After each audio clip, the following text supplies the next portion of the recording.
Today I want to talk about mindset. And when I talk about mindset, I want to talk about a tangible way of thinking. And in that way of thinking, I want to express to you my ethos in coaching, my ethos in progressing through the world of personal development with my little vibe of adventurous type stuff. For those who know me, know that I like to do adventurous stuff. I like to go up and down mountains as fast as I can on 2 feet and 2 wheels. That's my vibe. And from there, I want to describe to you how you can develop an adventure mindset and how you can apply it in the boardroom, on the mountain bike, running up mountains, and with your family at home. Now, if I haven't lost anyone already, let me give you an introduction. I was in the army for 7 years. In that 7 years in the army, I did more adventure training than I actually did my job. I probably upset a few people along the way as well because I was off doing adventures, expeditions, AT, all over the world. As much as I could possibly do, I was there. As one sort of key lesson in life, I guess, is saying yes to doing all of these opportunities, because that's what got me to where I am right now today. Now, along that journey, I've started from the point of not really knowing what a mountain was. I actually lied about having gone up Ben Nevis before, just to pass a little logbook exercise that I had to do many years ago. So I was incredibly naive about how this was. I was not one of these people who was grown up living in the Alps from the age of 4 running up Mont Blanc. It's just not happened. But I was grateful enough to have, or lucky enough rather, to have a childhood, some amazing parents, push me outside to go and do stuff as much as humanly possible when I was a kid, scouts and all the rest of it, going through the army cadets. Now, as I was going through my career in the army and doing all the adventure training, I got lots of qualifications, but I also learned that actually there's a real tangible reason, and this is not a sales pitch for AT in the army, there's a very tangible reason that I can see as to why the army would try and get you to do as much adventure training as possible, or at least an absolute bare minimum per year. And that is because, well, what's the military about? The military is about deploying to war zones around the world to protect the sovereignty of the United Kingdom, or something like that. Now, you can't train someone to be shot at and train that particular area of discomfort on a day-to-day basis, because some people would frown upon that. However, what you can do is take those very same people, put them on a mountainside, in howling weather, on sharp ridges, with vertigo-inducing drops on either side, in the cold, in the hot, hanging off a cliff by your fingernails, jumping off the top of the cliff at the top with a paragliding sail above your head, hurtling down mountains on mountain bikes, going underneath mountains in caves, putting yourself in very uncomfortable situations. Because what does that bring about? I'll tell you exactly what that brings about. That brings about a new level of resilience, a different way of thinking about our training and development, which in the sense of the army could then be taken, extracted, utilised and applied to the war zone, to the uncomfortable situations that it's incredibly difficult to train for. Because you've got a broader palette of resilience, of problem solving, of leadership, of endurance, of mental fortitude, of confidence in your ability, in the powers of delegation and team management, in risk assessing. And all of these skills are things that you're going to need to improve your life going forward. At work, at home, with your friends, out on the street, in everything. Adventure coaching is not just about getting people out in mountains. That is amazing, and I absolutely love seeing people getting to mountains. It's incredible. It is amazing. I want people to be expressing more of an outdoor enthusiasm for outdoor pursuits, getting outside, doing cool stuff. I love that. But it's my job here to fly the flag for the benefits that brings outside of the actual adventure itself. And that's what adventure training did, an awful lot. It brought that about. And that's where I thought, hang on a minute. I'm now a civilian. I've been out of the army for nearly 4 or 5 years now. Hang on a minute. There's something in this. People need this. Not to turn them into soldiers, not to prepare them to get shot at in a war zone, but to prepare them for the challenges that life throws at us, because it does. It throws a lot of challenges at us all, me included. I'm not perfect, nowhere near. Never will be. But the difference is, I have an arsenal of things that I can apply from my experience in crazy adventures and bits and pieces all around the world, and physical challenges and stuff that I've done and I have subjected myself to, that I can apply and think about and add context and perspective to to help me get through certain life's challenges. Now, I know that you listening and watching this, you're going to have your own life's challenges. And I want you to think about what the most recent one is. What have you faced recently? What was the last challenge? And because I don't know you, because you're the other side of a screen here, I'm going to share with you something personal that's been going on with me. Because why not? Why not? We're in this together. And I want this not to be a sob story for me. I don't care about that. But I want this to be an inspiration for you to first and foremost know that it's okay to be going through challenges, but also that it's okay to talk about it. It's okay to problem solve it. And there is a way through it because you have got through 100% of your toughest days so far and you ain't done yet. So this year, 2023, it's been a tough old year. Tough year. Challenging in terms of running my own business. Challenging in terms of my who would have been soon-to-be wife. She and I broke up earlier this year. That I tended to try and find a productive and positive way through that and kind of have a bit of a stiffer shoulder and, kind of take it on a wee bit, and did until I realised that actually it's probably had a bigger effect on me than I had admitted at the time. Things started to slip. My standards started to slip. My mental health really started to slip. And I don't know whether that was down to the person itself or whether that was down to the situation that I found myself in. There was a lot of I don't knows, and I don't work well with I don't knows. But at the end of the day, I knew that I was never going to give up on that situation. I was never going to give up and just throw in the towel and be like, right, I'm just going to let life happen to me, because that doesn't take us anywhere, folks. It's the easiest way out that we can reason in our heads, but it is certainly not the easiest way out in terms of tangible results for you to go forward, because you can't work off that. It is too unknown. It is too nebula. It doesn't work. And because it doesn't work, you end up putting yourself in a worse state. And I know what that worse state feels like, because I know the pain of inaction. I know the pain of sitting watching Netflix and being like, I can't be bothered to do anything. I can't bring myself to do anything. I'm losing my training. I'm losing my fitness. I'm losing my mental health. I'm losing my emotional whereabouts and well-being. I'm losing perspective. I know what that feels like. And then I thought, hang on a minute. I've been in some tough situations in some of my adventures and challenges all around the world. Some tough situations. Some that have been quite close to the bone. They make fantastic stories, but they did not at the time. They were quite frightening at the time. And I thought, hang on a minute. There are times where I thought, and I genuinely remember the thought process of being like, what if I just gave up now? Well, I'm not going to get anywhere. I'm still going to be in a collapsing tent in 100-mile-an-hour winds in the arse end of Iceland, and it's freezing cold, and I'm underprepared, under-equipped, and miles away from everyone. I'm still going to be there in 6 hours' time if I just give up. I'm still going to be there in 24 hours' time if I just give up. I'm going to be putting myself in a worse and worse situation. Now, I want you to put yourself in that situation. I want you to think about being trapped in an outdoor adventure scenario. The weather's closing in. It's getting dark. You are cold. You are underprepared for staying there for a prolonged period of time. You are on an adventure that was demanding consistent forward momentum, but the conditions were so hard that forward momentum became near impossible. What would you do? Well, for me, it was, I need to find some shelter. I need to get as warm as I possibly can. I need to get a brew on. I put a brew on. I'd run out of water. Fantastic. Let's melt some glacier ice. It was a bit gritty. Amazing. We'll just have a gritty coffee. Fantastic. And then what we're going to do? Well, from there, we're then going to push forward and we're going to think, right, what do I need to do? In the army, we used to have something. So I was an intelligence analyst in the army, and we used to have something called a question one brief. And question one was one of 6 questions in the combat estimate process. And the first question was, what is the situation and how does it affect me? And I had to think about that. What is the situation right now? Root myself in that situation. What is going on?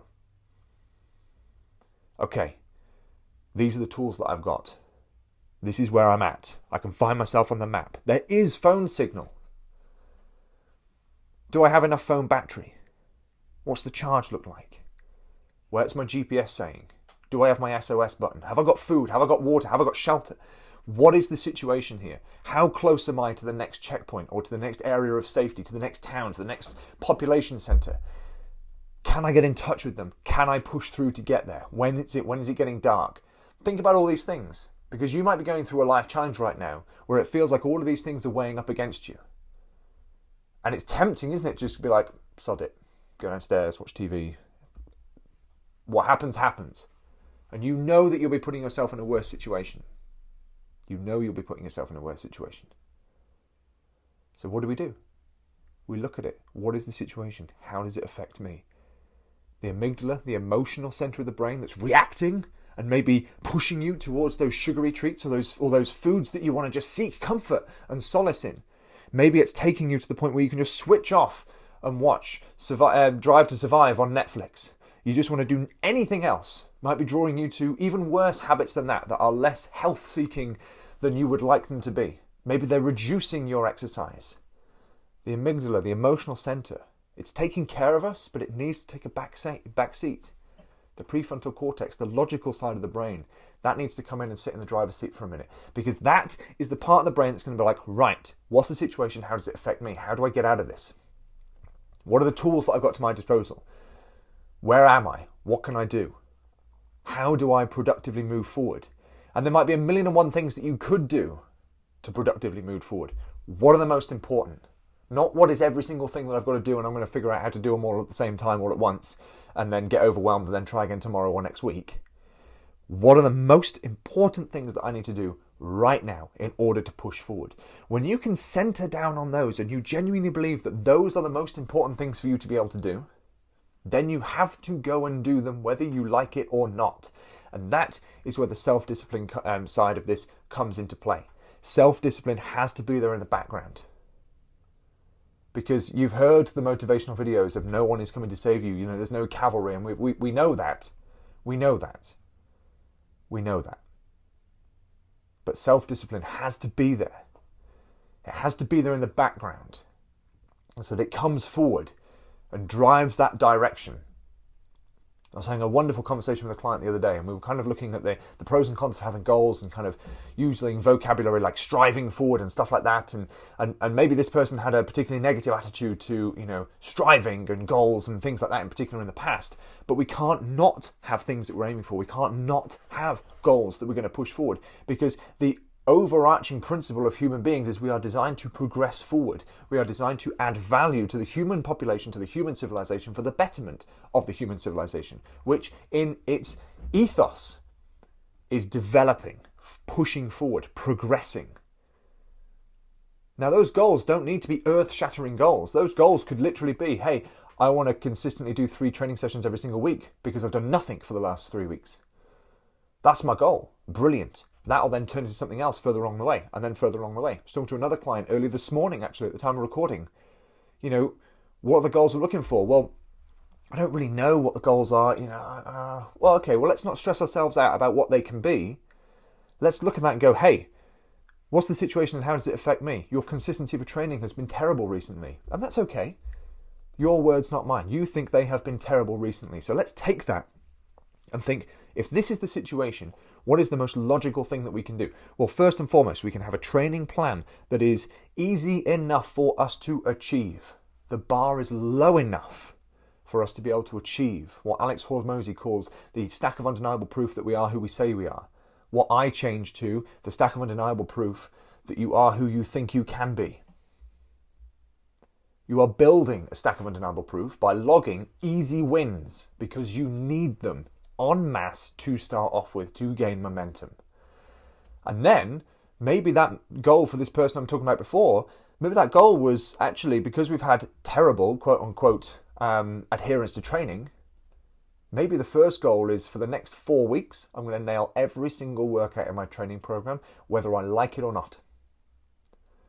And yes, the discussion would be, what the type of workouts that we want to do, like where does the enjoyment lay, how are we going to keep you accountable?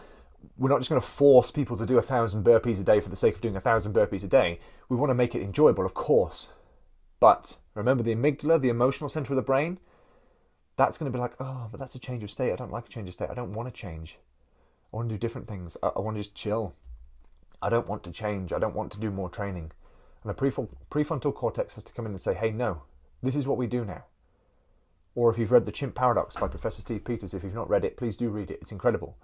He's looking at this going, well, the inner chimp is the loud, angry voice that's throwing things around everywhere and making lots of noise. And the inner human is the quieter voice that sometimes gets missed. But the inner chimp is there, and he's loud, and he's just saying, no, we should do comfort. And the inner human's like, hang on a minute, this doesn't feel right. I feel like I'm missing something. I need to do this differently. Come on, chimp, we need to calm down. I need to take control here for a minute. That's self-discipline. That's understanding yourself. That's gaining perspective. And that's doing what is 100% necessary for you to do to progress forward in the direction that you want to go in. Because no one's forcing you to do anything. No one's forcing you to find the goals. You have to do it yourself. It's okay to be stuck in these challenges. It's okay to be in that tent getting absolutely battered by the elements, getting colder and colder and colder. It is okay. What's not okay is to not do anything about it. What's not okay is to sit there and marinate in that too much. Sometimes, very much sometimes, you need to sit and marinate in that for a couple of days and just think, this is what it's going to feel like if I do nothing. Doesn't work for everybody, but sometimes it can help. I know it helps me sometimes. But you have to do that on the proviso that after a maximum of 48 hours, that's it. It's in. Even better, maximum of 24 hours. Take a day. Tomorrow, new day. Do it. Go. Push forward. Stop moping. Stop sitting in that. Whether you want to coin it as depression that's holding you or not. I can only speak from my experiences of depression, which I'm very fortunate to say is not as deep a sense of depression as I know some of my friends and my family have experienced. But if we need help through that, we can get help through that. But we need to figure out what it is that we can do to take control. We need to figure out where it is that we can make those incremental gains without changing the world overnight, because we can't do that. But we can be 1% better tomorrow than we were today, and the next day, and the next day, and the next day. And we can fall in love with the process. We can fall in love with consistency, putting the crosses on the calendar every single day, not missing a day. 10% of a workout is better than 0% of a workout every single time. Even if you get to the gym and you're late home from work, it's dark, it's cold, you're tired, you've had a really stressful day, you've got to go home because dinner's late and the kids need picking up or whatever, and you've still got to go to the gym, and you're like, I've not got time for an hour in the gym, so instead of saying, sod it, I won't go, it's like, I'll go. I'll do the warm-up, I'll do one working set, and I'll go home again. Because you've still put a cross in the calendar. You've still nailed consistency. The intention of you going to the gym is still there. The habit is still there. If you take that habit away for that one day and you look at one blank square on the calendar instead of a full month of crosses, that day is going to bother you. This is the adventure mindset. This is what it's all about. It's about problem solving. It's about remaining agile. And it's about utilizing our experiences in the outdoors, our adventures, and the things that we can push ourselves to do to understand that A, your ceiling is very much made of glass, and you can 100% wholeheartedly bust through that ceiling. And second of all, you're made of some tough stuff. We just need something to bring that out so that you can see it. That is 100% on perspective. And that is 100% on putting yourself in the correct environment to see that. I had a wonderful client who I worked with about 18 months ago now. What a guy. We started off pretty early, and in his words, he knew that he had a bit of weight he needed to lose. He told me, and he won't mind me saying this, that he wanted to lose 50 kilos, which is a significant amount of weight. And he wanted to go with me to run up a mountain. That was his goal. He wanted to climb mountains, and he was like, I like the idea of mountain running. Ben, I want to run with you. Can we do that together? And I'm like, hell yeah, we can do that together. So that was our goal. We were kind of building up to that. He lost 20 kilos into that 50 kilos, and then we went to go climb Snowdon as a guided hill day that I was doing every month back then. And it was a tough day. The weather was tough. The elements were coming in. It was cold. It was pretty hard going. We were going up the Rangers path, and the wind battered us across the top, and then we were going down the Llanberis path, so it's still a long way to go down. And we got about over 3/4 of the way up. Over 3/4 of the way. If it was a clear day, you would have seen the summit, no problem at all. And he sat down his pack and was like, I'm done. I can't go any further. Now, I knew this guy, and I knew how to talk to him. I knew what he needed to hear. And the first part in my sort of mindset to this is first and foremost, like, are you actually okay? Have we got any obvious injuries that we need to deal with? Is that, like, what's actually going on here? I don't believe in going full sergeant major first and foremost. And he was like, yeah, I'm just knackered. I'm fat and I'm unfit and I just feel like a failure. And he was saying all this stuff. And it was getting cold. I was getting cold. I'm pretty sure I had my dog at the time and he was getting cold. Mark was getting cold. And it was a case of, okay, we need to take action here. And so I looked at him and was like, right, this is what's going to happen. Give me a bag. Put it on my shoulders. Stand up. Turn left. Look up the hill. Okay. Move one foot in front of the other. I don't care how slowly you move, but keep moving and do not fucking stop until we get to the top of the mountain. Got it? Good. Let's go. And he didn't stop until he got to the top of the mountain. And he turned around and he had like glistening eyes. I'm not going to say his eyes were watering because he's a man's man, this guy. He had glistening eyes, had a massive beaming smile on his face. And he was like, I would not have done that if you hadn't have pushed me. Because the kicker about the Ranger's Path is you have to go, just before you get to the summit, you join onto the Llanberis Path. So it's actually quite easy to turn left and just head straight back down. And I knew that he was going to see the signpost for Llanberis Path to the left. But we had to keep pushing, and he got to the top. He had found a way of overcoming his own mind in a low point to be able to productively push forward. And that is what you need to do. That's what the adventure mindset is. It's taking from those experiences and applying that to life. Because what he can do now is whenever he's at work, he runs his own business, whenever he's at work and he's struggling, he can think about that. He can sit on his pack for the rest of the day if he really wants to and get nowhere. Or he can quit, even though he doesn't even know fully where the top of the mountain is. He can quit and just go back straight down. Or he can keep pushing, get to the top of the mountain, and it might take him less time than he thinks. That is the adventure mindset. That is what it's all about. And that is what I want to help you forge and foster into your own life going forward. There are 2 ways you do that. Number 1, coaching, working with me. I can help you do this. We will build your fitness. We will dial in your nutrition and health. I will show you how to live a healthy, strong, fit and happy life without cutting out all the beers and without cutting out all the pizza, because I love a pizza and a beer after a long day out on the hill. Without cutting down the foods you like, without the BS of what you see the majority of the time on Instagram with nutrition. We will dial in mental fortitude that is centered around an adventurous environment. I'm going to show you how to rewire your brain so that you can overcome any challenge, so that you feel more competent and confident and clear on how to affect positive and adventurous change in your life. And then we will apply it. And that's the second part. The second part is actually going out there and doing the thing. Whether that's a solo adventure, whether I come with you, whatever that is, you go out there and you put it into practice. You take all that training and you go and climb Snowdon in the howling weather. You go and do something hard. You go and make an event of it. Whether you want to go and do a race or whether you want to make up a race. You go out and do something. You put it into context. You prove to yourself that you can do it, because then you have made a stack of undeniable proof that you are who you say you are. Then you have done what you said you were going to do. Then you have that stack of undeniable proof that you are who you think you can be. And that is what I'm here to help you with. Now, I want to keep these podcast episodes under 30 minutes each time, because I kind of feel like your commute is probably going to be around 30 minutes. And if it isn't, then great, you can catch the portion of the next one. But I hope you enjoyed that, folks. Thank you so much for lending me your ears for the last 25 or so minutes. I really appreciate you being here. I'm going to end this on a couple of notes that you'll hear straight after this. And I wish you all a very, very happy day. And I will see you all next time. Peace, folks.